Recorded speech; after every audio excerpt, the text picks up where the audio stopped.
গুম ও হত্যার মামলায় সাবেক সেনা কর্মকর্তা জিয়াউল হাসানের বিরুদ্ধে ট্রাইব্যুনাল-1-এ সাবেক সেনাপ্রধান ইকবাল করিম ভূঁইয়া পরবর্তী সাক্ষ্য দেবেন আগামীকাল।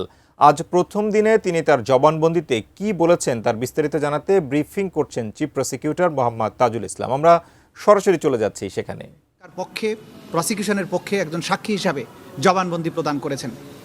তিনি একজন সাবেক সেনাপ্রধান হিসাবে বর্ণনা করেছেন বাংলাদেশের সেনাবাহিনীকে কিভাবে রাজনৈতিক উদ্দেশ্যে ব্যবহার করে সেনাবাহিনীর পেশাদারিত্ব নষ্ট করা হয়েছে এবং একজন সাবেক সেনাপ্রধান হিসাবে সেনাবাহিনীকে রক্ষা করার জন্য যত ধরনের ব্যবস্থা গ্রহণের প্রয়োজন ছিল তিনি সেই ব্যবস্থাগুলো কিভাবে গ্রহণ করার চেষ্টা করেছেন এবং তার চেষ্টাগুলোকে কিভাবে সাবেক প্রধানমন্ত্রী শেখ হাসিনা এবং তারিক সিদ্দিকীর নেতৃত্বে একটা যে নেক্সাস তৈরি হয়েছিল তারা কিভাবে এটাকে ব্যর্থ করে দেওয়ার চেষ্টা করেছেন সেই কথাগুলো তিনি আজকে তুলে ধরেছেন আদালতের সামনে। তিনি বলেছেন জাতীয় নিরাপত্তা উপদেষ্টা পদ তৈরির মাধ্যমে একটা ডিপ স্টেট তৈরি করা হয় এবং সেনাবাহিনীর কমান্ডের বাইরে আরেকটি কমান্ড স্ট্রাকচার তৈরি করা হয়। সেই কমান্ড স্ট্রাকচারকে দিয়ে সেনাবাহিনীর কোনো অংশকে দিয়ে তাদেরকে নানান ধরনের অপরাধমূলক কার্যক্রম করা হয়েছে বলে তিনি সাক্ষী দিয়ে বলেছেন। তিনি র্যাব সংক্রান্ত বিষয়ে সাক্ষী দিয়েছেন।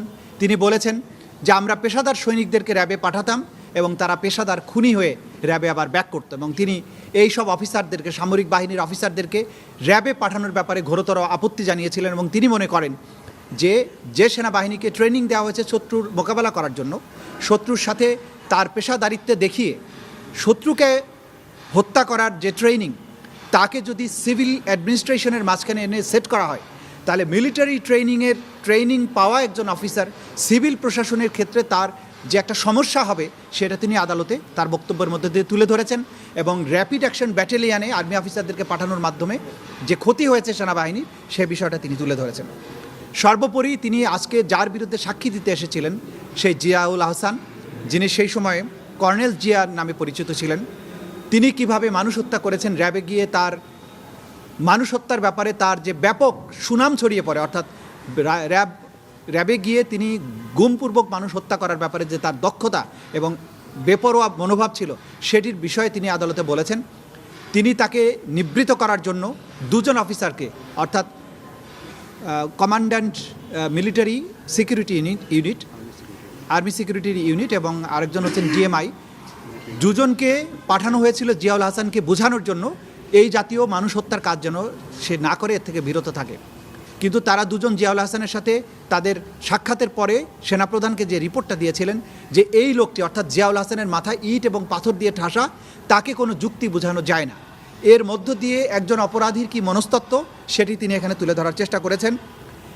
র্যাবে অফিসাররা গিয়ে যাতে নরহত্যাকারী হয়ে উঠতে না পারে সেই জন্য র্যাবে পাঠানোর আগে অফিসারদেরকে তিনি ডিব্রিফিং করতেন, তাদেরকে মোটিভেট করার চেষ্টা করতেন যে তোমরা যেন গিয়ে এই ধরনের অপরাধমূলক কাজের সাথে সম্পৃক্ত না হও। এবং তিনি এটাও বলেছিলেন কোনো অফিসার সেখানে যাওয়ার পরে তাদেরকে যদি বিচার বহির্ভূত হত্যাকাণ্ডে সম্পৃক্ত হতে বলা হয় তারা যেন সরাসরি এসে সেনাবাহিনীতে রিপোর্ট করে, কোনো আর্মি মিলিটারি চেকপোস্টে এসেও যদি রিপোর্ট করে তিনি তাদেরকে সসম্মানে সেনাবাহিনীতে পুনর্বাসনের ব্যবস্থা করবেন। এবং এরকম দুজন অফিসার যাদেরকে এরকম মানুষ হত্যা করতে বলা হয়েছিল র্যাবে গিয়ে তাৎক্ষণিকভাবে তারা ফিরে এসে মিলিটারি চেকপোস্টে রিপোর্ট করার কারণে তাদেরকে তিনি সেনাবাহিনীতে প্রত্যাবাসনের সুযোগ দিয়েছিলেন।